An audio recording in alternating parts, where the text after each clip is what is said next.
Good morning, millennials. Welcome back to the Morning Toast and happy Wednesday. It is hump day, which is extremely appropriate given the fact that it's also a razzin' day. Bryce is here. Stryce is here. Jackie's here. Jackson Claudia are here. Claudia's here. There's a lot going on. Double the Stryce, double the fun. Double the toast. We have an amazing episode today, and I don't just say that lightly, you know? You don't. Not only is it a You sound like me. No, I know, but I never say it. So I think that when I say it, it has gravitas. And when I say it, it's meaningless. Just because, you know, it's like The Boy Who Cried amazing episode. But let's be real. Every episode is amazing. Took the words right out of my mouth. It's true, but I can guarantee, or your money back, that today's episode... You're going to like what you hear. You're going to like what you hear. I guarantee it. Here's why. Okay. It's hump day, which always just gives an amazing energy. Puts a little oomph, a little humph in our day. 2, we had a very long weekend, so we are refreshed, we are excited, and we have a lot to say to each other. Because not only were there not 2 episodes Monday and Tuesday, but they happened to be like earth-shattering, breaking news, life-changing days. Which leads me to point number 3. Great stories. 5 out of 5 are 10 out of 10. And Dear Toasters, which is always a good time, helping the youth. Yes, so between those 4 bullet points that we have just laid out to you, I think we have made the case for why this will be a fantastic episode. And the verdict is, amazing show. Amazing shah, guilty. Ooh, Fanny, Bryce and Stryce. You guys, we have so much to talk about. Before we get into the stories, let's talk about the real stories here, me and you. Before we talk about the stars, let's talk about the true stars. And it's been so long, we celebrated your birthday. Oh my God. And you no longer had the birthday blues. You had a birthday blowout. And you need to tell everyone what we did and how you feel. So I spoke like for the week leading up to my birthday that I hate my birthday. I'm not doing anything for my birthday. Which you do every single year. Yeah. And then we're all obligated to, you know, put on a tight dress and go to the club. Please, you wore a collared shirt. No, that's why this year was different from all other years. It's true. So, you know, the day before my birthday, or the day before the Saturday night, my birthday was Sunday. So I was like, on Friday night, I'm like, I have to do something. And there actually were like a decent amount of my friends in the city. Not everyone, but a good amount. And I wanted to be not like other girls because I'm not. And instead of throwing like a party, like whatever, I decided to do something a little different, you know, channel my inner Seneca Lake days at Camp Seneca Lake. They would always spring on us for evening activity, a mystery bus ride. And we usually went to like Dougie's for food, or it was pretty much always Dougie's, which was good, by the way. Not complaining. Not complaining, but every time we were like, I wonder where we're going. You're going to Dougie's, bitch, shut up. And if you haven't eaten Dougie's, like you haven't lived. It's like kosher, like fast food. It's so good. Yeah.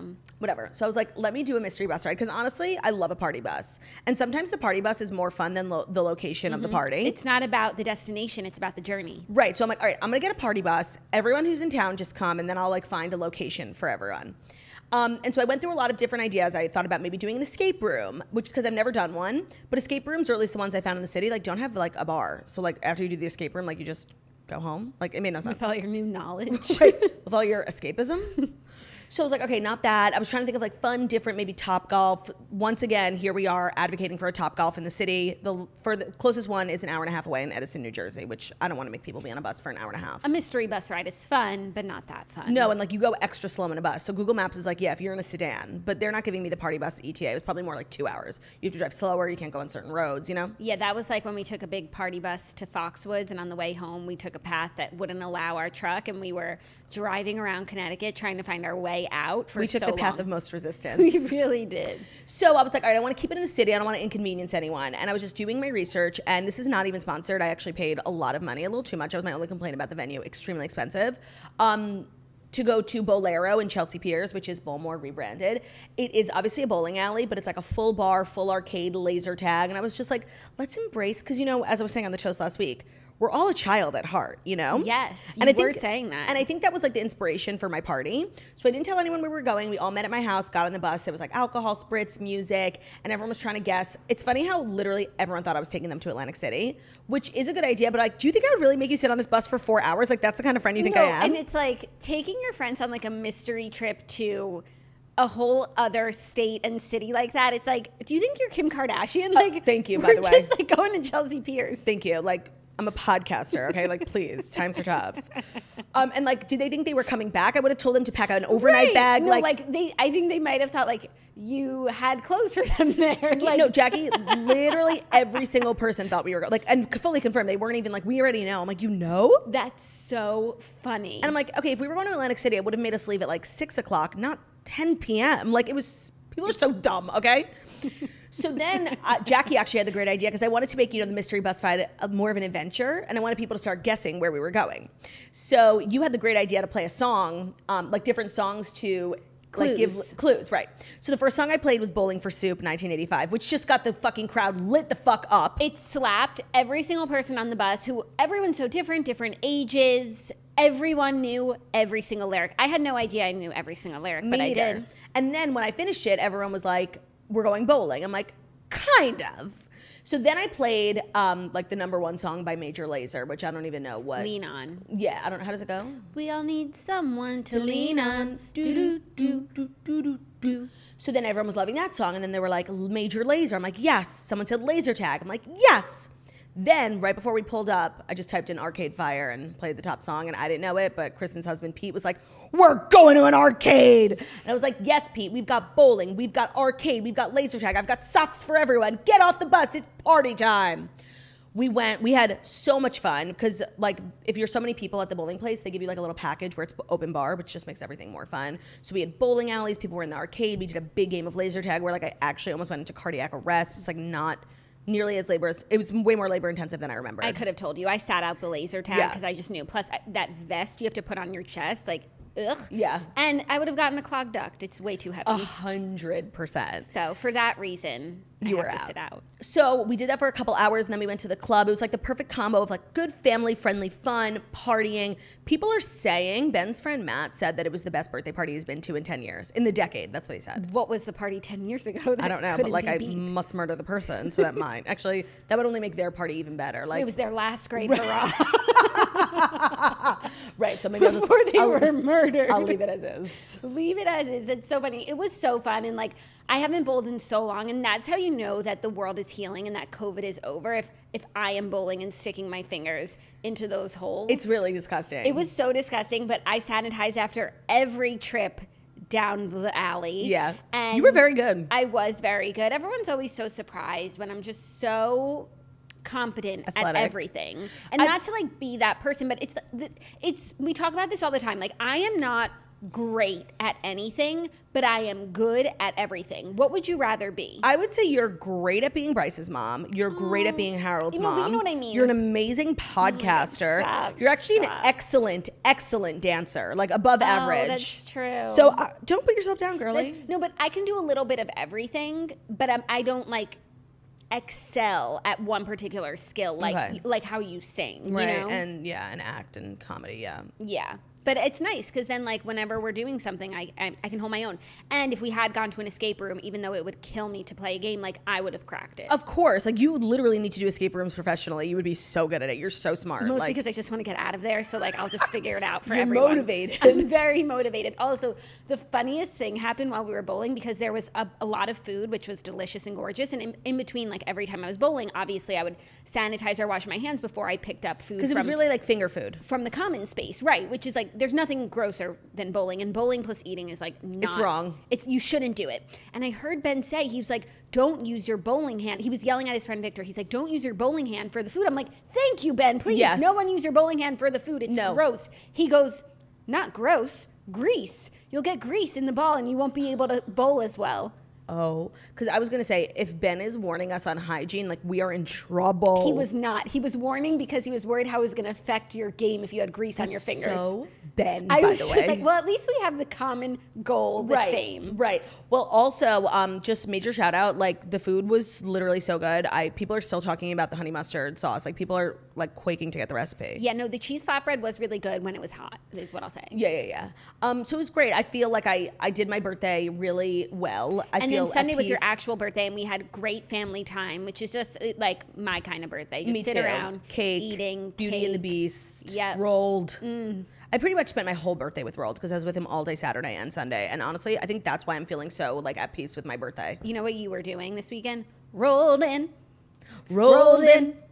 rolled in on the river. No, actually, I was kind of rolled in the deep.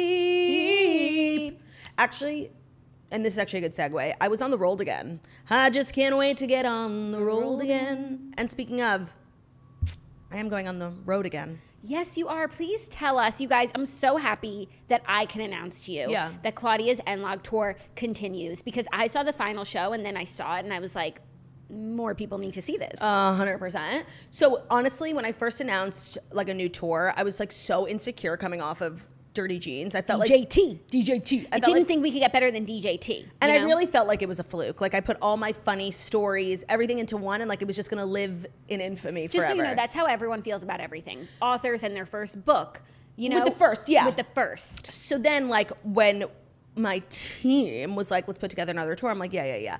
And I really, oh my God, she was so verklempt when sorry. the team said it. I was trying to grab my lipstick. She was verklempt. I was really like just being conservative. I'm like, let's do smaller venues, less shows. Like I'm just not confident in my abilities. And then after like the first 10 or 15 shows, I'm like, oh my God, I'm literally born to do this. I'm the funniest person alive. Like the fact that other comedians even bother getting up in the morning is hilarious. And then towards the end, I was like, we need to do more. Of course. So now I feel like confident. So so it's the same show. So if you've already seen it, you're more than welcome to come again. But it's not new material. I'm going to finish out this year with this material because I really feel like more people should see it. Agreed. And then I need to see it again, so it's seared into my memory. So this week there will be 3 shows announced that are just local shows. It's Red Bank, New Jersey, New Haven, Connecticut, and West Hampton. Because I'm like literally. Wait, say that again. I wasn't paying attention. Red Bank, New Jersey. Great. New Haven, Connecticut. Awesome. West Hampton, New York. The Hamptons. No, like literally, am I? Who's famous in the Hamptons? John Bon Jovi? No. Jerry Springer? Am I? I need to think of a good. Like people like live out there. Celebrities are always like out Gwyneth there. is always. You know who's been spotted in the Hamptons recently? Who? Amber Heard. Dining at La Bille Bouquet in Sag Harbor. And shopping at TJ Maxx in the Hamptons. Oh, really? I think at Bridgehampton Commons, where you got your sneakers. Oh my God. So Sag went to Bridgehampton Commons TJ Maxx for me, and I needed sneakers because I forgot to pack them because I forgot to pack everything because I have a baby, and he was fully packed and had outfits for days. For months. He could have stayed. And he came back with all this stuff for me, and like it was so premium. I'm like so jealous of your sneakers every time you wear them. I love them. They're Adidas sneakers, and they're so comfortable. No, TJ Maxx is everything, and obviously Amber Heard knows that. So those are the 3 shows announcing this week, and then when's West Hampton? Just in case I wanted to like make a weekend in the Hamptons. I want to say August 12th. Oh, it's soon. Hamptons in the summer. Of course. Wow. It's gonna be lit, and it's a Friday night, so like we can go out afterwards. It's gonna be so fun. And then the rest of the shows, I just want to get those local shows out. No they're offense in to August. Red Bank and New Haven; those are going to be premium as well. As well, yes.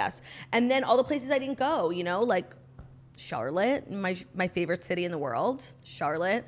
I want to name some others, but I honestly don't want to say the incorrect one, and I can't remember which ones we decided to go with and which ones we didn't. Okay, but just on behalf of a certain geographical location, could I ask if there will be a Nashville show? Oh, yes, there will. Okay, good. I was that was the impetus behind the whole second tour. Like the Nashville Toasters basically came to my house and slaughtered my throat and like killed my family.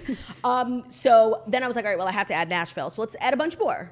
Great. I'm so happy for the Nashville Toasters. I never stopped fighting for you. She didn't ever, not once. Nary, not once. Yeah. I was like, you can go back on the road as long as you're going to Nashville. So all those shows will be announced coming soon, but this week there are some local shows, and I'm really excited, even though like now like the pit starts again.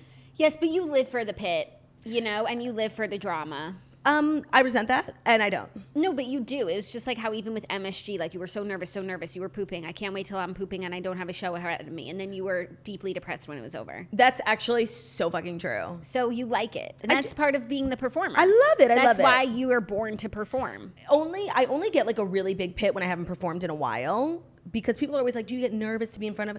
The amount of people, the scale of what I'm doing never like gets me. It's always, will I remember what joke comes next? Like always the structure of the show, even though I literally wrote it, it's embedded in me. I'm always nervous I'm gonna like literally just blank. And I have blanked before, but you would never know it because I'm such a consummate professional. Well, that's because you're just funny. So even if you didn't remember, you know, the thing you were supposed to say, you say anything and it's funny. Right. But I just like, I'm really hard on myself about like remembering everything to go in order. Yeah, and that's really hard for you considering you my can't memory. remember anything. I should have literally gone into any other business, you know?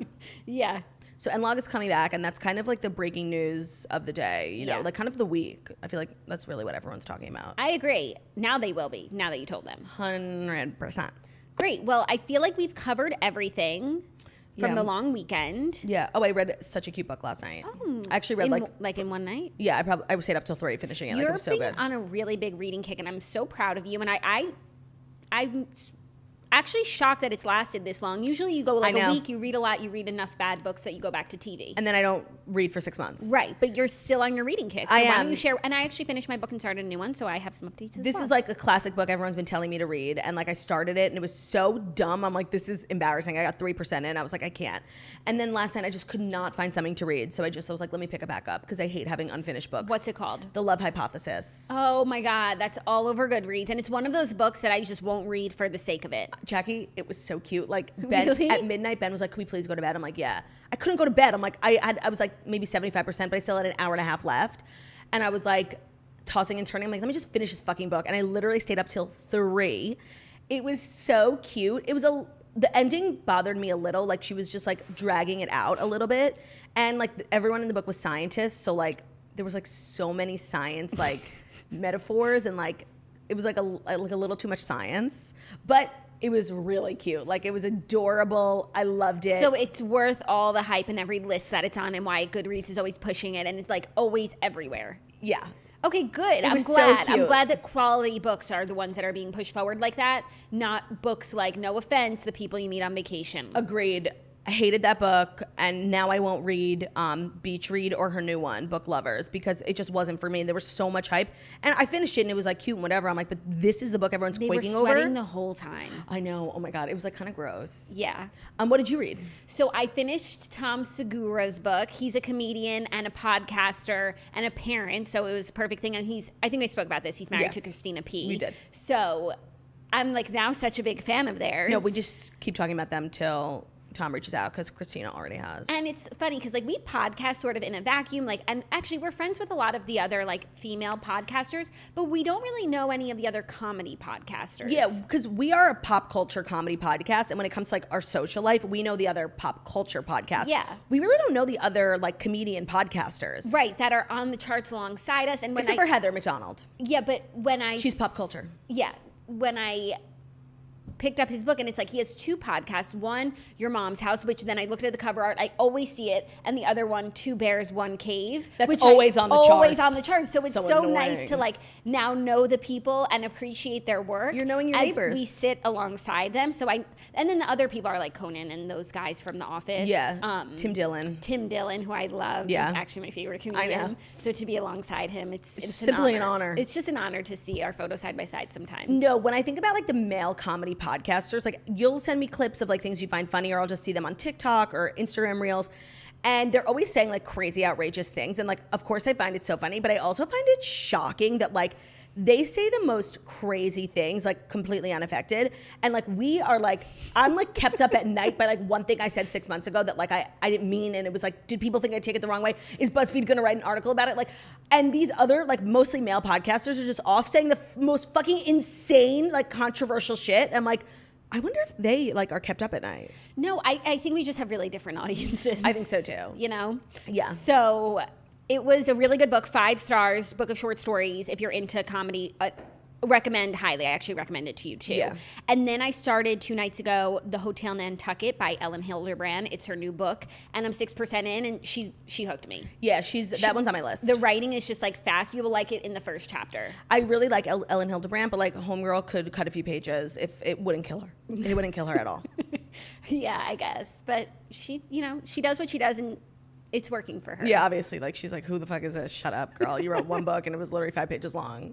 Oh, Prime Day's over, but I hope you guys were able to get a copy of my book on Prime Day. What'd you get on Prime Day? I got... The fuck did I get? I got finally, all day I was looking for things, and this happens to me every Prime Day where I'm like, I need stuff, so I invent stuff that I need, and then I put it in my cart, and I usually don't get anything, so I'm like, I don't need this crap. Why would I buy it? Then I did buy like 2 things yesterday, dumb things, nothing primey. Even by the time I clicked to buy, the deal was over. Right, because there's like a little countdown. But I had a really good idea for Prime Day that I shared with you yesterday. Because Prime Day, like the lead up, it's overwhelming, and then people have things that they think they want to get, and then I think a lot of people like quake under the pressure. It's so much pressure. and don't end up really fulfilling their Prime Day dreams. So here's what I propose to Amazon, if anyone's listening. Prime Day is too much pressure. Everyone's shopping at the same time, and like we're all verklempt. And I think that every Amazon Prime user should have their own individual Prime Day whenever they choose. Maybe they like get their birthday. one day per year. They say, Jeff, put me in, coach. I'm ready to Prime. I know what I need right now. I'm in a place where I need things, and I want to use all my Prime Day savings today. Yeah. Well, then also it creates like this. So I got a new Kindle. I took a lot of recommendations and I ended up getting the Oasis. Did I wind up getting a new Kindle? I meant to. Right. Well, here's my dilemma. I have the Kindle Paperwhite. I love it so much, but it's crapping out. I had to restart it the other night because it looked like, a TV static machine. I restarted it and now it works. But I do have a Kindle Oasis that was meant to be Zach's that he didn't use, so now it's mine. And I could always move to that. So I do have a backup Kindle. You don't need it. I don't need to get a new one. But I kind of want a new Paperwhite because I did read 2 books on the Oasis and it wasn't enough to hook me.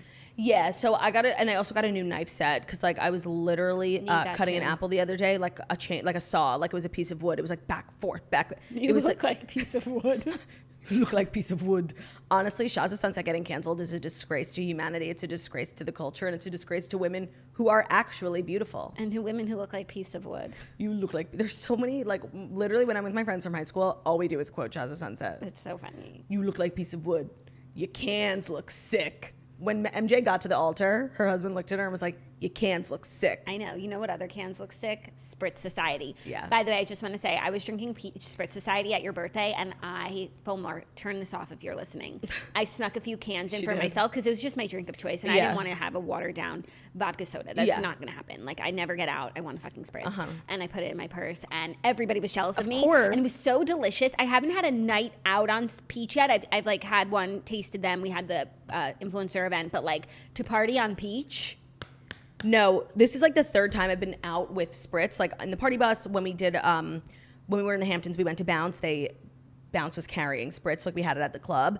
It's just a perfect drink, like for a club. It's a great chaser for a shot of tequila. It's a great thing to drink when you don't want to like keep drinking hard alcohol. Yeah, and it's a great when you're like the granny in the group, but you want to drink, but just like not aggressively. Right. Oh my God, it was a delight. I had such a great evening. I didn't have a hangover, but I was like with everyone partying, and it was so. Taste it. Code Toast. Also, peach is now in Total Wine. Oh, yes. We're rolling out in stores now, so check your local Total Wine. But if you don't have a local Total Wine, go to spritzsociety.com/toast. Also, this is so random. I just found out like a piece of trivia that I wanted to share. You found out a piece of wood? Do you know what RSVP stands for? No. And have you ever thought about what it stands for? No. Respond soon. Very please. Literally, I thought the same thing. No. Répondez, s'il vous plaît. Oh my God. I didn't know RSVP was French. I know. And it's funny how RSVP has become a verb, so nobody even remembers that it's an acronym, and like maybe we should be thinking about what it stands for. Oh my God. Respondez, s'il vous plaît. Répondez, s'il vous plaît. Oh my God. Thank you for that fun fact. I think actually RSVP bien. Répondez, s'il vous plaît. Bonne nuit. Thank you for that fun fact. You're welcome. It's now I feel like fun. maybe it'll come up in like Jeopardy or something. I didn't know that I spoke French. Precisely. It might The come morning up in Christini. Yeah. We should do a fun fact of the day. Yes, like like Snapple. Since they changed their cans. Let's talk about the whole thing. Let's talk about the things people need us to talk about. So Diet Snapple, which has been literally the greatest beverage on the planet since Earth's genesis. Since literal Genesis. Literally. Has gone through a change. Now, the first change is that if you go to your store, you will not find Diet Snapple. It's called Diet Snapple Zero Sugar. No, it's not. It's called Snapple Zero Sugar. Sorry, Snapple Zero Sugar, because I guess the word diet is like a slur now. So don't be confused, because I did Instacart and these things arrived, and on Instacart it said Diet Snapple, and then when it arrived it said Snapple. I'm like, oh my God, I would never drink. Not that I care about like calories, but like it's really too sugary. I don't even know what it tastes like, because to me it's like drinking acid. Like you obviously drink Diet Snapple. What sociopath drinks regular Snapple? Like it's psychotic to me. Yeah. And I'm like, oh my God, I can't use this. And then I looked on the back and it was like low cal, big flav, 5 calories. I'm like, wait, Diet Snapple was 0 calories. Is this the new Diet Snapple? They added 5 calories to be like, to appease like diet culture. It's always had that. Oh, little calories. I thought it always said 0. No, it's always had like negligible amount of calories. Right. Okay. Whatever. So I was fact. just like, oh my god, I had to do like the research on my own to realize that Diet Snapple doesn't exist anymore. It's Snapple Zero Sugar. You had to educate yourself. I had to humble myself and educate myself, and I just think it's really dumb because like if something's perfect, don't change it. I agree. And by the way, we miss glass bottles. Nothing was tastier. Nothing like these. This still tastes good, but Yeah, like they do still taste good. it doesn't taste the same if you can't go. Right. If You know? you can't get a little glass in your bottle. No, by yeah, no, like- breaking the bottom. I mean, have you ever dropped a full 12 case of Snapple on your kitchen floor and it shattered completely? Because I have. Oy, maybe Yeah. that's why they stopped doing glass. It's worth the risk. It's worth the risk, but I will say it still tastes pretty good. And the new bottles have a saying that has just taken over my life, which is low cal, big flav. Low cal, big flav. And I think they mean flavor. Yeah. Like flav. Or flav, but FLAV is flav. So that's added a lot of joy to my everyday. And Every time I see it, I chuckle. I just feel like this whole like diet culture conversation has taken on like a life of its own because like, yes, are there parts of diet culture that are so toxic? Yes. But is having the word diet in your like beverage title like gonna have a negative impact on people? Like, no. No, and there are parts of everything that are so toxic. Did you see those accountants cheating on their CPA exam? I did. Like the either- ethics part, no less. Either Less. engage or disengage. Yeah. Some people like diet culture. Right, that's true. Some people, like, diets have helped them. Right, no, for sure. It's just like, it's, And I just don't think like the problem with diet culture is going to be solved with Snapple changing their name. at least they kept Big Flav. So true. For those of us who love Flav. For the flav culture, which is so toxic, For by flavor the way. Flav. Flavor of love. Oh man, don't get me started. I'll go into my Tiffany Pollard monologue. I prefer Flavor of Love, but that's me too. just me. Me too, because we're women of taste, obviously. Yeah, and you know what? Like, maybe we should get into the Fast Five stories. Sure, I just want to say I did meet Flavor Flav. Did you? Yeah. Yeah, at a Simon's wedding. He wasn't even at the wedding. The wedding was at a hotel, and he just happened to be at the bar, and I went to the bathroom, and he was standing there with a clock. And I'm like, is that Flavor Flav? And did you say, what time is it? Summertime. No, I said, It's what our- time is it? Flavor time. It's our vacation. What time is it? Flavor time. Time of our lives. Screens out, land and shout. Okay, we could go on, but I think maybe you're right. Right? Like, there's so much to talk about today. I'm sure people are tuning in because they want our... skip. I hope you didn't, because everything that we said needed to be said. So important. No, but actually. But actually, you think I was joking? I don't You think know. I don't take this seriously? You, like, rolled your eyes, so it's hard to No, know. that's my new personality, you know, like quirky girly. Oh, cute. Yeah. I like that. I'm trying out new personalities for size. Yeah, I like the original recipe, but I'm sure you'll realize this at the end of your journey. That's so But sweet. you still have to go on it Yeah, of to course. realize who you really are is true. enough. So true. Okay, without further ado, where are you? He is sleeping soundly. Hey. So is Brew. Hey, hey. Right next to his mommy. That was good. End it there, like on a high. It is time for the Fast Five stories that you need to know before you wake up and take a bite out of your morning toast. And today's episode is brought to you by Sport Society. SportSociety.com. You can use code TOAST. We've got 5 fabulous flavors of our sparkling wine-based. It was because of Flav that you said. Sparkling wine-based cocktails. We got peach, we got grapefruit, we got lemon, we got pineapple, we got blood orange. They're so delicious. It's the drink of the summer. Drink it in a can, pour it over ice. You'll have the best time. Al fresco dining. Love you. Available in select locations in Chicago, Illinois, in California, in Massachusetts, in Texas. Florida, in Texas. We're at Total Wine. We're at Bevmo. So check the store locator on the website if you want to go into the store, but you can also order it online. Yeah, super simple. Super simple. Our first story, the big story of the day, though there are many big stories, I would say I'm curious this is the what you biggest. consider the biggest. Real Housewives of Salt Lake Oh. City star Jen Shah pleads guilty in fraud case. I actually would consider the Fanny story the bigger story, but maybe that's just because I'm so invested in it. Perhaps. I just feel like this is it. This is the big news. Jen Shah pleaded guilty on Monday in her federal fraud case, according to court documents obtained by Page 6. Shah appeared in front of U.S. District Judge Sidney Stein at 10:30 a.m. Eastern Time in Manhattan Federal Court for a surprise hearing, during which she changed her previous not guilty plea.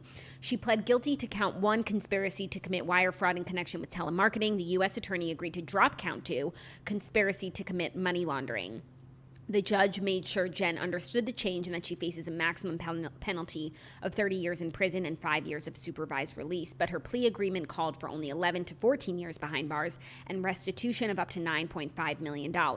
Prior to the one count being dropped, she had faced 50 years in prison and was scheduled to go on trial July 18th. Her sentencing is now scheduled for November, so we continue to wait. But she has pled guilty. So, I mean, when you plead guilty, I think mostly that's because you agree to a deal. It lessens your sentence. So, I think it's pretty much certain now she will be doing some time in prison. It's just a matter of how much time that is.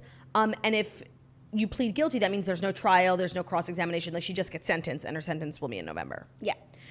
So this is so unexpected and so crazy, not because I don't think she's guilty. I think there's literally no shadow of a doubt in my mind that she is guilty, but because she's so like indignant and like so almost like patronizing in her innocence. You know, she's going to fight for all the people who've ever been wronged.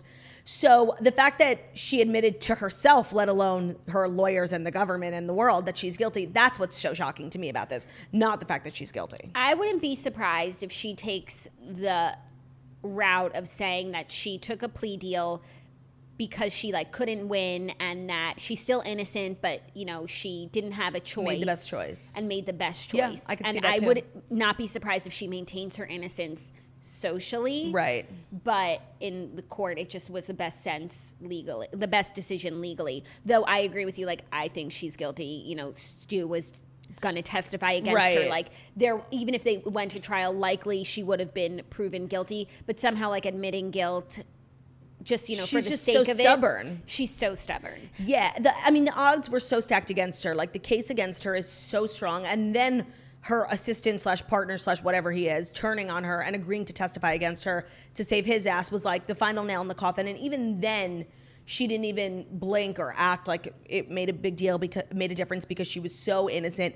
It's really so crazy, and I'm just curious, you know, what her sentencing is going to be. Yeah, because the plea deal like calls for 11 to 14 years. So she's going to jail for a minimum years. of 11 years, right? Or like a maximum of 14 years, but still, it's going to be even 1 year, 2 years. No, she 3 will be in years. prison. She will be in prison. And her crimes, like, I can't help but compare them to Teresa's. Her crimes are way worse than Teresa's, because Teresa's were self-serving. The only person Teresa was frauding was the government. And honestly, we've all thought about it once or twice, you know, evading your taxes. They weren't stealing money from other people. Like Jen was taking, not only was she stealing money from innocent people, a lot of them, it was particularly vulnerable communities. I can't imagine a judge feeling sympathetic to a person like that. Right. And I don't think her presence on the show helps garner sympathy, because she doesn't seem apologetic. You know, she's very indignant. And the life she was leading was so outrageous. Then when you really think about like these just poor, like that's what someone's retirement fund was your handbag. Right. It makes it so much worse.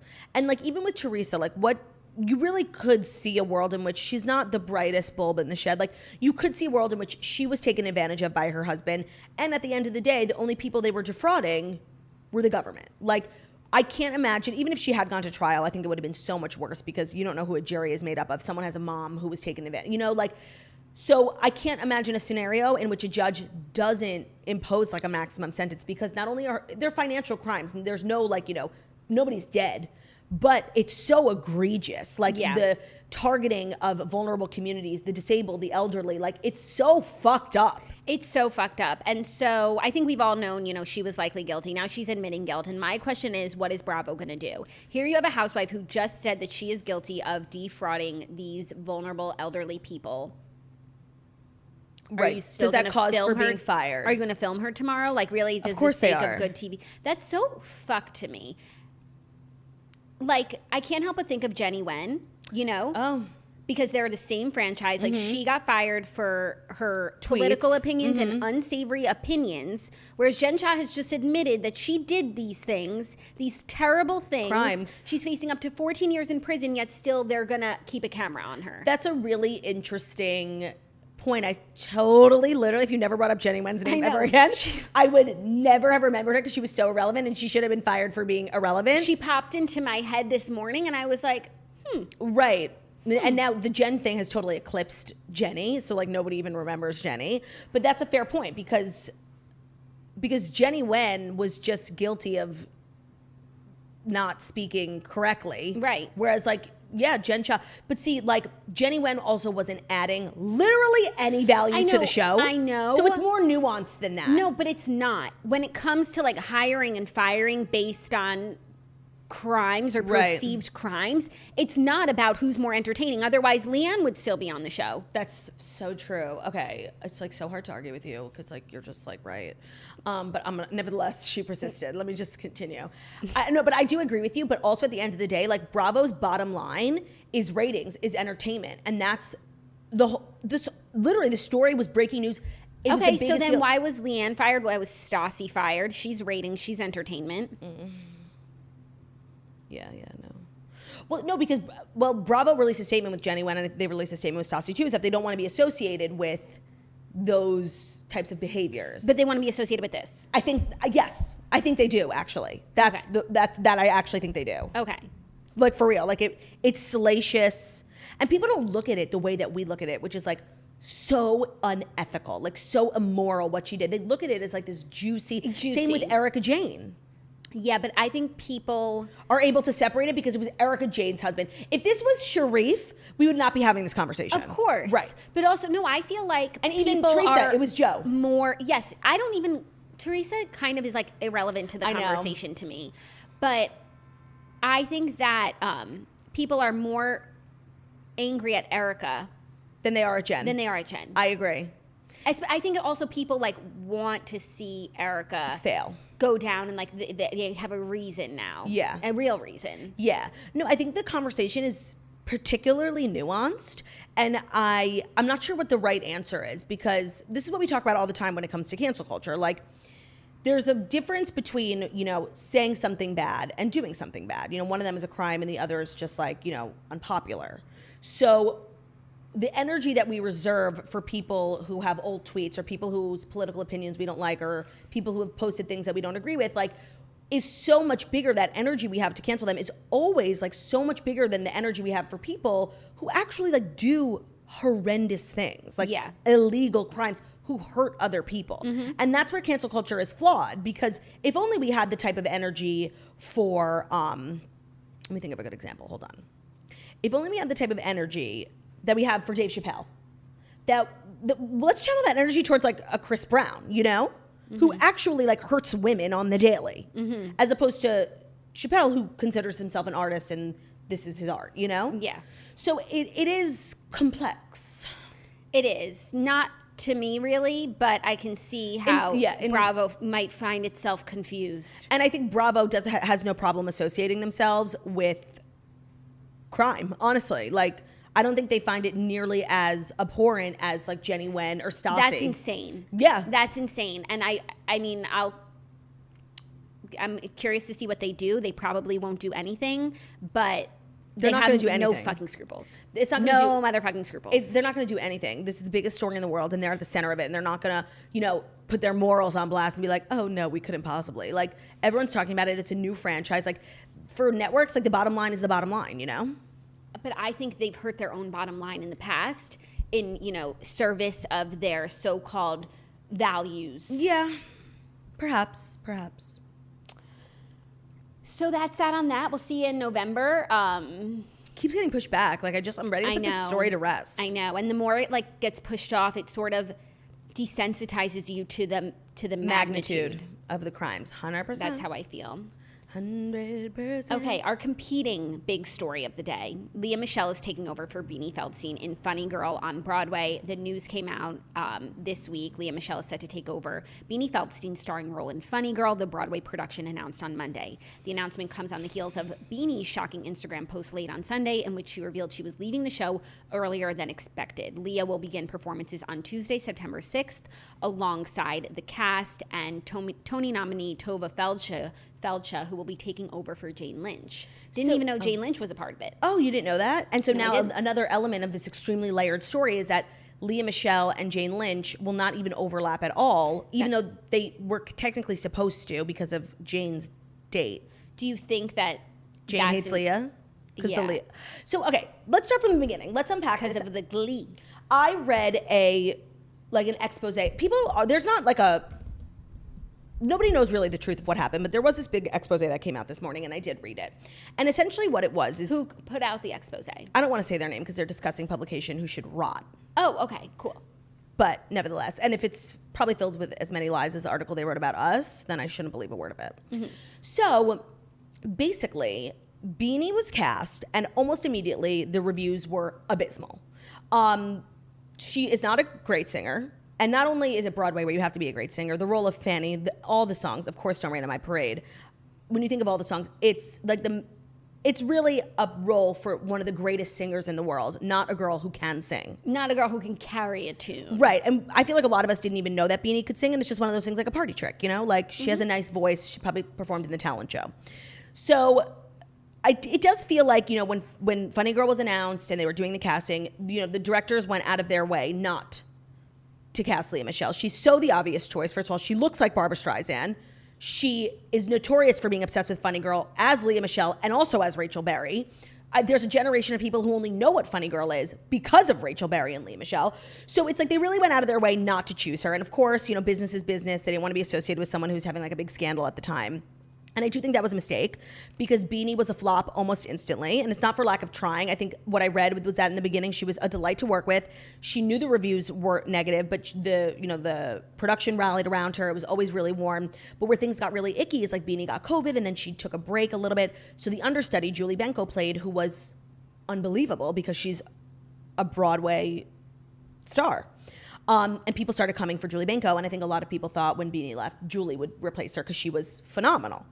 And that's just always like your understudies like should be good, but not better than you. Yeah. And so that's where things started to get icky. And then in June, early June, there was an article from Gawker that Lea Michele was in talks with the production to take over once Beanie left. And when Beanie read that, she became like incensed. No one from the production was allowed to talk to her. They only had to talk to her team. She was going to leave early. She was always going to leave early, and then randomly posted on Instagram that she's leaving even earlier. Nobody even knew that she was posting that. Like something about the Lea Michele like set her off. I'm sure. Which is funny because when she got the part, she was doing press for the Monica Lewinsky show, and of course Andy, being like the shady Shaderston that he is, asked her about it, and she was like, oh my God, I didn't even know like this was a thing. I don't know this woman at all. Like she said she had no clue about like the drama. So if you don't know her and you don't know about like the Rachel Berry of it all, like why did the Lea Michele news bother you so much? You knew you were only doing it for 6 months. Someone else was going to have to do it. Yeah. So Lea being the person after her, like allegedly made her really mad and caused even more strife within the production. But they had an inside source from the production team talking to this insider article. And essentially the takeaway was like, Beanie was horrendous. The reviews were abysmal and embarrassing, but they decided to stand behind her, you know, stick with her and just ride it out. But then ticket sales were dropping so low, and like a production has investors. It's a business. This is a business. So they were making, you know, plans for a big star to come in, and obviously it should have always been Lea Michele, and that really pissed Beanie off. But now I want to talk about the decision to go with Lea, because I, for one, am absolutely overjoyed. The good news. Like, Lea Michele was meant to play this role. Say what you want about her. Lea Michele is one of the most talented singers, actresses, and Broadway stars of our time. This role couldn't have been was written as much for her as it was written for Barbra Streisand. Like, it's literally, I do have to say, I love that even though Beanie didn't work out, I do love that both of the girls are Jewish because it's a Jewish role, and like, I just love that. It's so authentic. And Leah's gonna be marvelous, and people on Broadway in like the theater space are like enraged, they hate it. But talent is talent, and nobody can sing like Lea Michele. I'm sure she knows the play by heart already. She didn't even have to go to rehearsal. She'll just show up on the first day and do everything she's ever done. She's going to be sensational, and you can either fight it or you can lean in and try and get tickets. Who would fight it aside from Beanie? I guess the Broadway people, but like Leah's a Broadway girly. No, people who think she's extremely difficult to work with. That was like her big scandal. Right. Her big scandal on Glee was that she was a nightmare. And we knew a little bit about it from Naya Rivera's book, but it didn't really blow up until a lot of the cast members started to talk about it. And now it's just like a general thing, like Leah's a diva and she's mean and she's a bitch and she hides people's wigs. I do believe the scandal has humbled her to no end. I have to imagine she will be an absolute delight to work with this time around to prove everyone wrong. And I'm like, you know what? It's going to be great. And that's literally all that matters. Like, people come to a Broadway show for the singing, the dancing, and the acting, and nobody does it better than Leah. So you can fight it, but as Kurt Hummel once said, she might be difficult, but boy, can she sing. Totally. And you know what? Like, there's no one better. I'm sorry. There's no one better. People were disappointed it wasn't Julie Benko, the understudy. And you know what? She probably would have been great too. But they need a star. Beanie was supposed They need to breathe life into this production. And Beanie was supposed to reprise the role, win the Tony, like be that girl. And she was not even close to being that girl. And they should have done Leah from the beginning. And now they're making it right. And I'm sure Leah wanted to be the one to reprise the role and be eligible for the Tony and have it be her thing. But I'm sure she's just fucking grateful to be getting the role now. And she'll be great.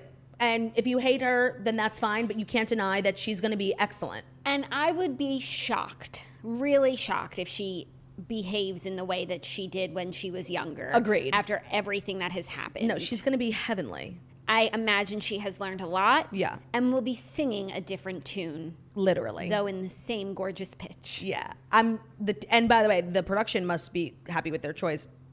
Literally, the resale value on their tickets is, you want a shitty seat, it'll cost you $800 for opening night. Of course, you have to go. I'm trying everything that I can. If you watch Glee, like, you know if you don't know what we're talking about, like, you don't know why this is a big deal. But if you watch Glee, like, you know the cultural significance of Rachel Berry, of Leah Michele, of Fanny Bryce, of Funny Girl, and like the fact that literally life is imitating art right now is just so crazy. And the fact that really it's like the fans and the outcry that probably played a really big role in this. I do feel like oftentimes, you know, we'll all say so-and-so should be so-and-so, and they're like, shut up, you don't make the decision. Right. But I do feel like the fandom really helped sway the decision here. I would have been also really happy if it was Shoshana Bean, another Jewish queen who has one of the best voices I've ever heard in my life. But I'm happy with this decision Perhaps as well. next. You know what I did think was interesting about it, I read in the article, just like a conflict of interest thing, is that Beanie and Leah Michele have the same talent agent.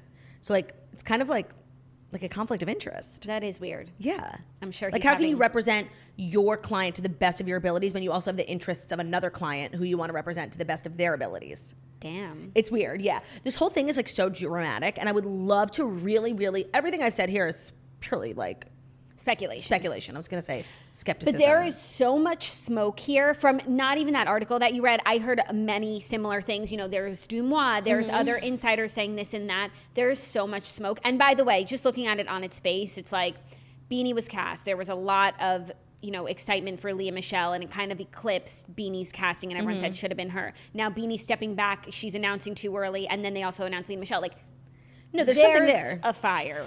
And, you know, for a role like this, reprising a role, Beanie would have ordinarily, in this situation, done it for a year. And then a couple weeks ago, it was like, there's only a few more months to see Beanie, and then people put together that she was only doing it for 6 months, which is just bizarre. And now she's ending early. She will have done it for 4 months. Damn. Yeah. And, you know, I do kind of feel bad for Beanie because it's like so awkward and whatever. I do believe she tried her best, and I don't think she's a mean person or a bad person, but it just wasn't the right role for her. And she was miscast from the very beginning. Like, the one thing about Fanny Bryce is like, you have to be able to sing, and all the reviews were about her singing abilities. And I do feel bad for her, and it must be like so awkward these remaining like 15 shows because there's still like 15 days till the end of the month. You should go see it because then you can really compare. And then you could come here and tell us, and don't go by the reviews because honestly, reviews like are subjective. Past, are so subjective. We never agree with the reviews. That's true, actually. But you know what? You're probably going to love it. I'm about to expose myself hard. I've never seen Funny Girl, the movie. Or the play. I don't even, I know like the plot of it. So the first time I see it, like I really want it to be Leah. Like that's why I feel like it would be so special. Because my only real association with Funny Girl. I think you should watch the movie. I think you should see Beanie, and then you should go see Leah so that you can come here and be an expert on the matter. You know what? I think you're right. That's a fun activity for you. Hey, Mr. And by the way, like, ask me how upset I was that I wasn't even considered. After Shoshana. Hey, Mr. Ornstein, here I am. I'll march my band out. I'll beat my drum. And if I'm fanned out, your turn at bat, sir. At least I didn't fake it hot, sir. I guess I did make it. Get ready for me, love, cause I'm a comer. I've simply gotta march my heart's a drum and nobody, no, nobody is gonna rain on my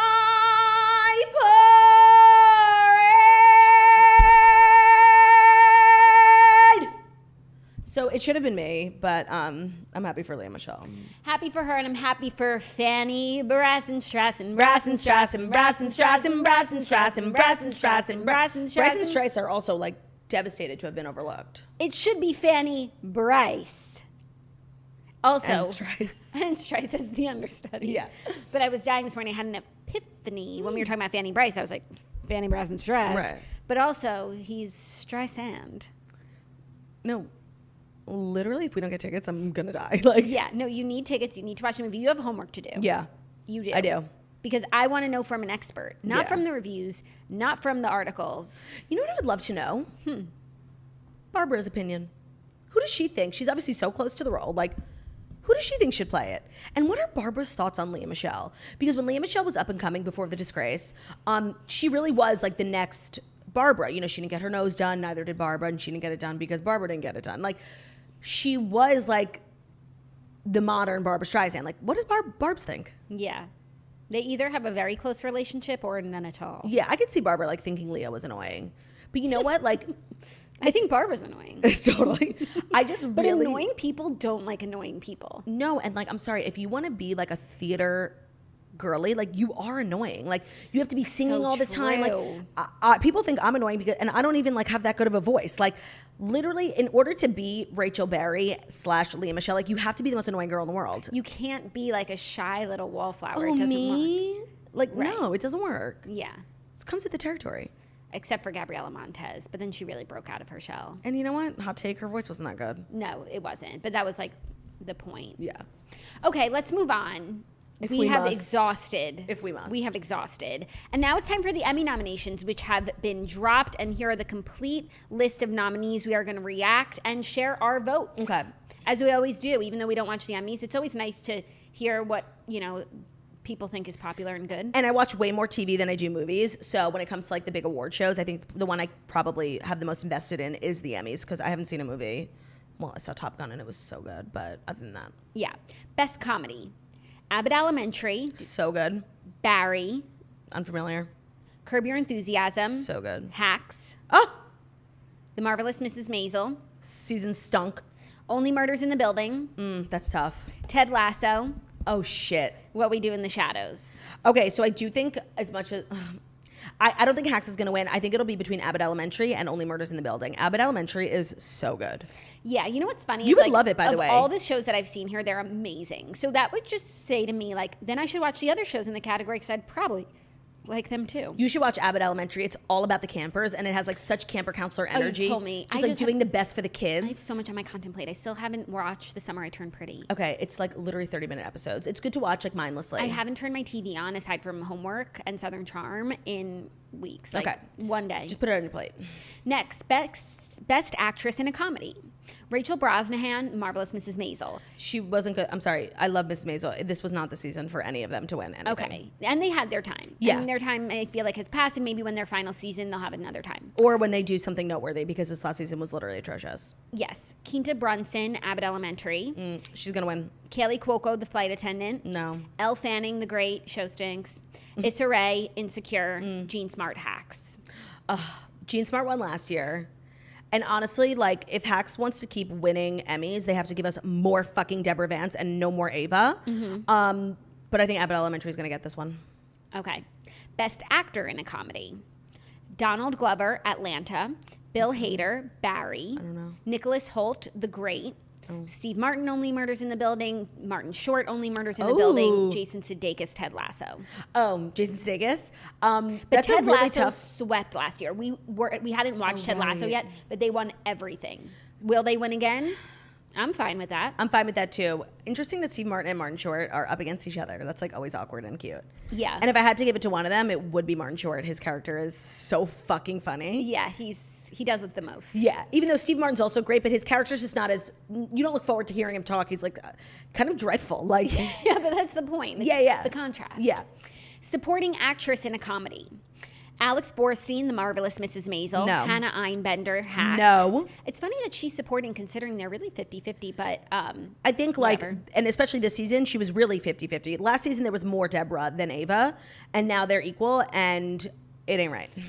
Janelle James, Abbott Elementary, Kate McKinnon, SNL, Sarah Niles, Ted Lasso, Cheryl Lee Ralph, Abbott Elementary, Juno Temple, Ted Lasso, Hannah Waddingham, Ted Lasso. Hannah Waddingham is great. Yeah. They all are great. I don't have a winner. Yep. In my mind. Supporting actor in a comedy, Anthony Carrigan Barry, Brett Goldstein, Ted Lasso, Toheeb Jamo, Ted Lasso, Nick Mohammed, Ted Lasso, Tony Shalhoub, The Marvelous Mrs. Maisel, Tyler James Williams, Abbott Elementary. The worst character in Marvelous Mrs. Maisel is Tony Shalhoub. Like, he is the actual definition of full of dread. Like, he's so miserable and so annoying and, like, literally, like, not a good dad. Also, when they put this list together, they should say Sydney Sweeney, Cassie in Euphoria. Like, I don't know how these actors' names, you know? I'm sure that there's a list with that, but New York Post had no time for that. Okay. Henry Winkler Barry and Bowen Yang, SNL. Happy for him. I know. Happy for him. Best drama show. Okay. Better Call Saul. Mm-hmm. I feel like I'm so fucking over that show, even though I never watched it, never watched the first one. Did you watch Breaking Bad? No. Oh. It's just like, that time has passed goodbye. I know. It's like, move on already. Like Euphoria. Yeah. Ozark. Severance. I've never watched that, but it sounds good. Squid Game. Stranger Things. Succession. 22 nominations for Succession, by the way. I heard 24. Oh, wow. They snuck 2 more in. And Yellow Jackets. Also have heard good things about that. This is a very tough category. Who would you give it to? It's hard to say because I would only give it to the ones that I've seen. The ones that I've watched, which is not fair. I mean, because I don't watch Ozark, but people say it's the best show of all time. So, like, also, like, where the fuck is Yellowstone? Where the fuck? Where the fuck is Yellowstone? Because that's who should get it. 100%. Because honestly, not Succession. Why? Because Succession is, like, good for how bad it is, you know? No. Like, they have all the makings of a good show, except everyone is dreadful. Yeah, but, like, each episode is, like, slower than the next. It always feels like the rug is about to be pulled out from under them, yet they're still afloat. It's so good. Like, you know, Kendall goes off the deep end and exposes his whole family, yet they're not exposed. Right. There's like no real consequences. Yeah. But maybe that's like a metaphor on the 1%, you know? Perhaps, but like it's like nothing happens, yet every episode they're like, it's so tense and everything's about to happen. Yeah. Except the last episode of the season was incredible because those little shits got what they deserved. 100%. And Tom is everything. Yes. No, that last episode like saved the whole season. show for me because I couldn't keep watching the likes of Kendall win. Yeah. Best actor in a drama. Jason Bateman, Ozark, Brian Cox, Succession, Lee Jung-jae, Squid Game, Bob Odenkirk, Better Call Saul, Adam Scott, Severance, Jeremy Strong, Succession. Happy for them all. Best Actress in a Drama. Jodie Comer, Killing Eve, Laura Linney, Ozark, Melanie Linsky, Yellow Jackets, Sandra Oh, Killing Eve, Reese Witherspoon, The Morning Show, Zendaya, Euphoria. Zendaya. Okay, Yellowstone has to be in a different category because where's Beth Dutton? Where's Kevin Costner? No, it's giving snub. It's giving big fat fucking snub. Totally. I'm continuing to look. Maybe it's, you know, a musical. Because I don't see it anywhere. Wow, it really was a great year for TV. It really was. And there's but a lot. But there isn't like a one show like, I always think of Queen's Gambit because that was like the last time something that's limited series. And by the way, that is, there's a lot of them. White Lotus got so many nominations. No, but I mean, there isn't like one show that I feel like is going to sweep every category. But you might feel that way about the limited series because those are buzzier. There's Dope Sick, The Dropout, Inventing Anna, Pam and Tommy, and White Lotus. No, I don't think any of those swept. Like any are of those going to sweep. And White Lotus is coming back for season 2. So how is it a limited series? Because it's like an all new cast. I don't know. Oh, actually, that kind of does make sense. But also some other people were nominated for a limited series, such as Sarah Paulson for Impeachment, Margaret Qualley for Maid. Sarah Paulson in Impeachment was incredible. Like, you literally wanted to murder that woman. She was so pathetic. And Margaret Qualley was sensational in Maid. Yeah. Happy for her. And she's engaged. Good time to be Margaret Qualley. Totally. So that's, you know, the gist of it. Happy for everyone. Nice to see people achieving their dreams. And it's great. I'm ready for my daytime Emmy for outstanding performance in the greatest web show of all time. Yeah, I'm ready for my Webby. I think it's time, actually, that the Emmys, like, embrace digital. There should actually, like, not to make everything about me, be a podcast award. Yeah. It's such a big category. Yeah. There could be a whole show, The Potties, you know, comedy, drama, but then it's like nobody crime. wants a potty, you know? Like, there should just be, like, one category in the Emmys that isn't, it really should. Like, in the same way that, like, The View and RuPaul. But it's not fair to compare all just one category for podcasts, because but the biggest categories, which would be like news, comedy, like whatever. What else is on there? and maybe like what's Sports? like story, like yeah, like fictional. yeah. Yeah, true crime. Like there should be like 3 or 4, because the same way, like, and it's obviously not at the real Emmys, like at the daytime Emmys, the same way that like The View can win and RuPaul wins and Nicole Byer got nominated for Nailed It. Like the more abstract versions of television. Mm-hmm. But I guess like podcast is literally not television. Right. So there needs to be the potties, but they need to be distinguished, and so that you would want a potty, and that you are a PGOT, Yeah. or a pre-GOT. Oh, that's the penultimate. I had something to say. Excuse me, pre-GOT. We need potties, Razzie, Emmys, Grammys, Oscar, Tony. If you can get all of those, then you are an icon, and not before. I was reading about someone and they were so close to an EGOT and we forgot to mention them. And like, I think the only one he's missing as an Oscar is Ben Platt. He's a Tony, a Grammy, and an Emmy. Isn't that interesting? That is interesting. I don't know how he'll get an Oscar because he's really into music now, not so much acting, except for The Politician. Well, he could write a song for a movie. He could be in a movie musical. Right. He'll do it at some point. Yeah, I think he'll be an EGOT coming up. Will he be a pre-GOT, though? Actually, though, definitely Ed Dearvin Hansen was eligible for a Razzie because it was terrible. So he's actually a re-GOT. He just needs a podcast now. Right. And an Oscar. Yeah, no, someone like, work on the potties. Why not? You guys love award shows. Yeah, because like a lot of... Why don't you do it for shit people actually consume? Right. And a lot of people... Because more people listen to certain podcasts than watch these shows. TV shows, it's true. But also... Especially in the late night category, woof. Yeah, that's true. But also... Not to wake the Stryce brothers, but woof. Like, yeah, no, it's hard to talk sometimes. Yeah, terrible. And I don't even remember what I was wanting to say. This is my experience. Yeah, wait, hold on. There's something... What were you talking about? And then I always lose my train of thought. Podcasts? People actually consume. Before that. Pre-GOT. Ben Platt. Oh, because there are a couple podcast awards that are like put together by iHeartRadio, but iHeartRadio produces their own podcast and it's literally fraudulent. No, it's not merit-based. 100%. Okay, are we ready to move on to some of our lighter fare Yes. for the day? It's been a heavy day so far. I know. And I feel like we've been podcasting for... We're heavy girls. 2 hours. I know. We are heavy girls. Heavy, heavy. You got so heavy, baby. Yeah. Do you think there's any 2 people on the planet who can like include more different random show tunes, songs, commercial jingles into their everyday vernacular conversations? No, and we're holding back because we know it's not everyone's favorite when we sing. That has to be like some sort of talent, right? I totally agree. When you said you're not excellent at anything, that's wrong. No, like grabbing musical references at the drop of a hat. Right. And that's why we deserve a potty. 100%. Our next story, Pete Davidson says he's definitely a family guy and wants to have a kid. He said, quote, "That's like my dream." So Pete Davidson is on Kevin Hart's Heart to Heart series on Peacock, and a new sneak peek has dropped in which he talks about his desire to become a father, admitting that he's looking forward to eventually starting a new, quote, chapter of his life. Quote, "My favorite thing ever, which I have yet to achieve. I want to have a kid. That's like my dream. It's like super corny."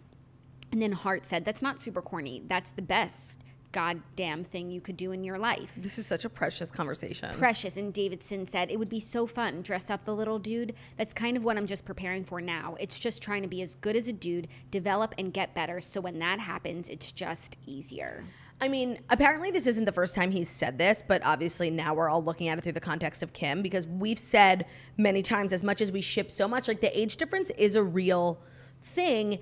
And Kim already having 4 kids, and Pete, you know, being so young, not having kids of his own, maybe it's something he wants, and now we know that's something he wants. Like, it does make you think. And it's not just something he wants, it's the thing. And it seems like everything that he's doing and working towards is so that he can be the best dad when the time comes. And this isn't like a negotiable thing. No, and it's like, not like, oh, I could be a dad if I wanted to, or maybe being a stepdad would fulfill me. He's saying, I want my own kids, and now you have to look at the lady in his life. And Kim wants more kids. She said it in April when she was asked, when the whole family was asked who's going to have as many kids as Chris. Like, that's 6 kids and Kim has 4. I think they're going to have kids together. Kim has frozen eggs because she did use a surrogate for Chicago and Psalm. And Saint. Was she pregnant once or twice? She was pregnant twice. Yeah. So if you put it all together, Kim and Pete will be having a family. And you heard it here first. You want to hear like a crazy take? I love that for sure. But I kind of like wish Pete like already had a kid. Do you know what I mean? And like maybe like, I just think he should have a baby with Carly Aquilino. I can't explain it. Okay. But I just watched that Pete Davidson and Friends thing, and like she was on it, and like they're obviously really close, and they used to date, so they obviously have love for each other. They've had sex before. And I don't know, I just feel like that's who he should have a kid with, and then get back together with Kim. I wonder if Kim would be open to it. But like if Kim really wants more kids, if she wants more kids just as badly as he wants kids, why the hell not? They love each other. They're obviously committed to each other. I know, and as much as I love them, and I don't want to be a naysayer at all, like the age difference just does give me pause. That's it.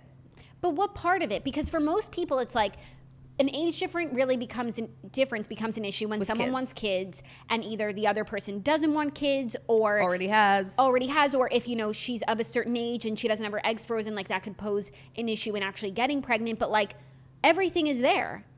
No, I know. I guess it just seems like too convenient, you know?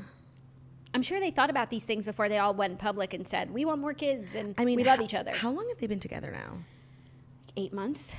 Let's also talk about the trailer 10 that dropped. months. Sorry, I have no clue what time it is. Like, when was Knott's Berry Farm? October, right? Because SNL was when you were in BVI's. Which was October. Okay. So it was a little later than that. So say they got serious in October, November. That's 10th month. Now we're in the 7th month. 9 months they've been together. Yeah. Perhaps a kid is coming next month. And let's also talk about the trailer for season 2 of the Kardashians that dropped, which made me excited that we're getting a season 2 so close to the end of season 1. I was a little annoyed that like we're seeing Met Gala content and it's coming out in September. So like we're going to be watching May at the end of the year. Like it just feels slow. But obviously everyone is quaking over the one scene where she's like, babe, do you want to shower with me real quick? And he like throws his cigarettes on the ground and walks away from Chloe and like runs into the dressing room. Really cute. So cute. I'm really excited for more. Me too. I'm just like impatient. I want my Kardashians more. now. I really do want my Kardashians now. No, I really do. I want more. I want them every week. I want them never to be off. Like, I'm sure that would be really hard for them, but it would be good for me. So that's all that matters. Yeah, especially when the show, like, you're going to make a premium show, we're going to be addicted. Yeah. Sorry. I just can't believe. That's how people feel about the toast. Oh, my God. You know? Because people always say, like, I'm so happy the girls are taking off, but, like, I'm not okay. Right. So you're basically saying we're the digital Kardashians is what you just said. No, I think, like, anyone would have said that. Just the way that, like, we feel about the Kardashians, people feel about our show. Isn't that so, like, nice and humbling? It is nice. Because we just, like, sit here. And, like, fart. Like, talk, and we got the Stryce brothers sleeping. And, like, they're only audience, and they're sleeping. How good could we be? It's so offensive and disrespectful. But they're so gorgeous when they're sleeping. I'm a gorgeous sleeping man. You love to come to work with mama? Oh, big stretch for my angel. You love to come to work with mama? You look so good and delicious. I want to eat you for breakfast. Bruno's sleeping on some holiday merch, and he told me, Mom, it's your best work yet. This is gorgeous merch. Thank you, Mommy. You're welcome. I said, Brew, You're anytime. Welcome, Bryce. You're welcome. You're welcome, Fanny Brassenstrassen. So Pete wants kids, and that's just not something I expected, honestly. Yeah, but I think he should have them. I think he should have them with Kim, assuming that's what all interested parties want, and they love each other. Yeah. You know, it makes me think of, obviously, Travis and Courtney from this season trying to get pregnant, and then I was just thinking how Courtney didn't freeze her eggs. Yeah. Which obviously makes sense because she got pregnant by accident and then just, like, kept getting pregnant. But I just feel like they're so, like, good about that. You know, like, Chloe was freezing her eggs a couple seasons ago. I just figured Courtney would have some on ice. Yeah, but she has 3 kids. But she didn't need to. Like, yeah. And I don't think she ever thought she would be at a place in her 40s where she wanted to have kids with her husband, you know? Yeah, she never even wanted to get married. Wow. Yeah. Just goes to show you, man plans, God laughs. Man plans, God laughs. Man plan, God laughs. And you know what? I know what it really goes to show you? You'll never regret freezing your eggs. And that we're all just kids. At heart, yeah, that's true. I'm glad you brought that up. Are you ready for our 5th and final story? I really, honestly, and truly am. A little sports news. A little SN? SN. Derek Jeter admits to the 2001 interview that led to a fallout with his friend A-Rod. He said he's, quote, not a true friend. Wait, who did this? So Who was the Derek Jeter. Okay, like I literally think of them as the same person. So you're like A-Rod had a falling out with A-Rod? Okay, here's the deets. Derek Jeter has a new docuseries coming out about himself called The Captain, in which he talks about like the end of his friendship with A-Rod, who was also a shortstop in the industry. For the Yankees. At one point, they were close. A-Rod at the time was playing for the Texas Rangers, and Derek Jeter was playing for the Yankees. Okay. Now, they had a long-time friendship, and now he's detailing how it came to an end. In The Captain, a new ESPN docuseries about Derek Jeter's Hall of Fame career, the former shortstop says his friendship with A-Rod soured after A-Rod was interviewed for an Esquire story in 2001. During the interview with Esquire, the interviewer asked A-Rod whether he thinks there was a rivalry between him and Derek Jeter outside of their friendship, because they're both like these amazing shortstops. Stars. And shortstops, I guess they played the same position. Oh, okay. I would have thought Derek Jeter was a pitcher, but that's just me. We want a pitcher, not a belly itcher. A-I-T-S-E-R, pitcher, pitcher, pitcher. Honestly, I want a a pitcher. belly. I want a belly itch. Same. I want a belly itch. Okay, wait. What did he do? Okay, so this is the quote from the 2001 Okay. Esquire interview that Derek Jeter is holding on to. Obviously, Derek Jeter is the kind of man to hold a grudge. Yeah, but you know what? And I might have said that before events unravel, but now it just seems like A-Rod is the fucking worst. Well, no, it does seem like it's funny when you think of them side by side, because I don't really think of Derek Jeter much, because he retired like a hero. He got married to the most gorgeous Sports Illustrated cover star, Hannah, and now he like lives a quiet life. I think he made good investments. He's very wealthy. He's not being thirsty at all. Whereas like A-Rod's post-baseball career has been just like one disgrace after another. Yeah. So here's what A-Rod said in 2001. No, there's not a rivalry at all. Not even. I mean, rivalry, like ours is such a brotherhood that there's definitely no rivalry there. And it's weird because even with my brother, we have a little rivalry. But with Derek, I'm his biggest fan, and I think it's vice versa. While A-Rod continued to compliment Derek Jeter during the interview, the interviewer continued to press him on the subject. And A-Rod said he's reserved, quiet. Jeter's been blessed with great talent around him, so he's never had to lead. He doesn't have to. He can just go and play and have fun and hit second. I mean, you know, hitting second is totally different than hitting third or fourth in a lineup, because you go into New York trying to stop Bernie Williams and Paul O'Neill and everybody. You never say, don't let Derek beat you. That's never your concern. Yes. Okay, that's like shady and mean. Yeah, but it sounds like he started out trying to say only nice things, and he was continuing The to be journalist was pressed. being a pest. Right, but then he ultimately, you know, Gave him what he wanted. gave it, and I don't think he didn't feel that way, you know? It's not like the crazy meanest thing to say, and No, I think but to say 21 he's years. never had to lead, and like his docuseries is called The Captain. Oh, right. That I think was like his whole thing. He's a leader. And by the way, when you Yeah. think of the Yankees, you think of Derek Jeter. When I think of the Yankees, I think of George Costanza. Okay, but if you had to think of a player, Let me like actually think. probably Derek Jeter. You know what it is? I don't think of the Yankees. Literally ever. I think of the Mets because Ben's friend Pete plays on the when Mets. you think of the Mets, who do you think of? Pete Alonso, King, VIP, MVP. Mike Piazza, please. No, Put some respect on his when I name. think of the Mets, like knowing the star player and like being best friends with him and his wife. Before that, when I think of the Mets, I think of when I think of the Yankees, I think of Tamara Judge Of course. and her son, Aaron. Yeah. No, you think of Derek Jeter. I'm sure if I asked you that before this, like now it's in your head. Anyways, that's the quote that upset Derek. I hope they, I mean, you don't have to be friends with everyone forever, but like this isn't like a real reason to like literally hold a grudge for 21 years. Yeah, I guess it's been a long time. But what I wanted to say is reading about Derek Jeter and just like his personality, and especially now reading that interview from A-Rod, it reminds me of Mariah Carey's book when she dated Derek Jeter. You know, I never finished that book. It's so good, but it was written very dense. Very dense. The author had a lot, every sentence, like there's no wasted word. Right. And there's a lot in there. So What did she say about Derek Jeter? just that she really loved him. He was such a great guy. He was so sweet, and they had a really great relationship. She loved his family. Really nothing negative to say, just like wasn't a match. Yeah. But that he kind of like was this like soft-spoken, shyer believe guy. it. Yeah. And I like love him and his wife. Like Yeah. she's a great follow on Instagram. Can't recommend it enough. Love. And I don't know, if you had never said the name Derek Jeter, he probably wouldn't have popped into my mind for at least 15 years. And so it's nice to be reminded of a New York hero. And now you could go like when you have dinner with Ben and you could be like, oh my God, I hear about that Jeter docuseries. Crazy about the A-Rod tea. Totally. Maybe I'll actually watch it. Ben would love that. Yeah. Oh, that's a nice thing you could Even do. though like I love ESPN and their, thirst for cinema, but I have watched like 2 of their documentaries and they were 2 of the most long and dreadful things. Like the O.J. Simpson one, which I could never tire. Like the O.J. Simpson story is one of the craziest stories in American history. The Kardashian involvement. There's Robert Shapiro. Like there's so many things. Oh my God, I couldn't keep my eyes open. It was so long. Then I watched the other one that everyone's talking about. Last Dance. Thank you. And by watch, I mean like I gave it 15 minutes and it was good, but I was just like, they're moving so slow. No, the only one I watch is the 30 for 30 about Nancy Kerrigan and Tanya Harding. That's the only one you need to watch. Is a literal, like the most important piece of art made in the last 20 years. So if they need to do all this other crap just to once in a while make something like that, yeah, that's fine. Yeah, no, and I actually don't really know a lot about Derek Jeter. Like, and now that I'm like thinking about him, like hot, who's like I'm Derek? into it. Yeah, what does Derek feel? What does Derek want? And like his name is Derek, Yeah, no, Derek. But he's a firsty lasty, so I never think about the fact that his first name is Derek. Life and with Derek. He's also Jeter. Right. They call him Jeter, and now saying Jeter a lot sounds weird. Yeah, it's Life Jeter, with Derek. Jeter. It's Life with Derek. We have so many episode title names for today, but let's talk about Life with Derek for a second, about how literally that girl wanted to fuck her stepbrother so bad. It was so fucking inappropriate and weird.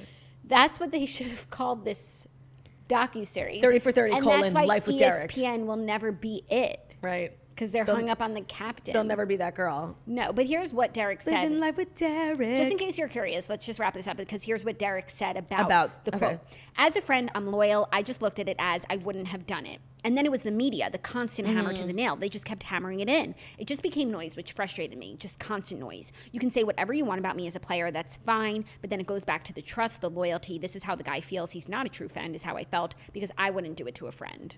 Yeah, like even if you're being pressed, like the fact that you can get to a point where you'll say something nasty about someone who's your loyal friend is not something you want to be friends with. And I could see Derek seeing that and being like, oh, this is a friendship I want to shy away from. Not holding a grudge for 20 years and waiting for A-Rod to apologize. Just like, oh, when someone shows you who they are, believe them. It's like if a fellow podcaster was being interviewed about like people and someone was like, and how do you feel about Claudia? And they were like, oh yeah, she's great, she's nice. And then they kept asking and then they said something like really nasty and shady. Like, and something they obviously like had to think through. Like you would be so completely fucking done with them, wouldn't give them a second thought. And then if it was someone that I'd spend a lot of time with privately and like was my friend. Yeah, and then in 20 years, if you were asked about like why you guys fell out, just be like, they said that and I understood that we're not friends. Right. Like I would never do that, so I just wasn't interested in pursuing the friendship any further. Right. Which is fine. Literally, when people show you who they are, believe them. Right, and he wasn't wrong about A-Rod at the end of the day. No. At the end of the day. All right, so I have a hot take. We've been podcasting for so long. I know. I can't do Dear Toasters because I have to pee so badly. No, and like we have another show tomorrow. Mm-hmm. And I feel like we had so much to catch up on today. I was going to say the same thing. Because you have to pump. Because I have to pump. And I just think it's better to like, so what, we should do an hour and a half today and then 40 minutes tomorrow? No, we've got to spread it out. So we're going to move Dear Toasters to tomorrow. I just think it'll be better for everyone. That's our final show of the week. And then we're back next week. Tomorrow is our final show of the week. Yes, tomorrow's our final show. And then we're back next week, Monday, Tuesday, Wednesday. The schedule is on our Instagram. We love you guys. Thank you so much for an amazing show. And thank you so much for listening to The Morning Toast, the Millennial Morning Show, where we deliver the fast 5 stories that you need to know every Monday through Friday on YouTube. So if you're watching this on YouTube, please fucking subscribe and give this video a thumbs up. We're also available as a podcast anywhere podcasts can be found. So at Spotify, iTunes, Stitcher, Public Radio, iHeartRadio, CastBox, all the places. So wherever you listen to podcasts, find us The Morning Toast and leave a 5-star review about how beautiful, stunning, and smart we are. Hope you guys have an amazing day. We'll see you tomorrow. Bye.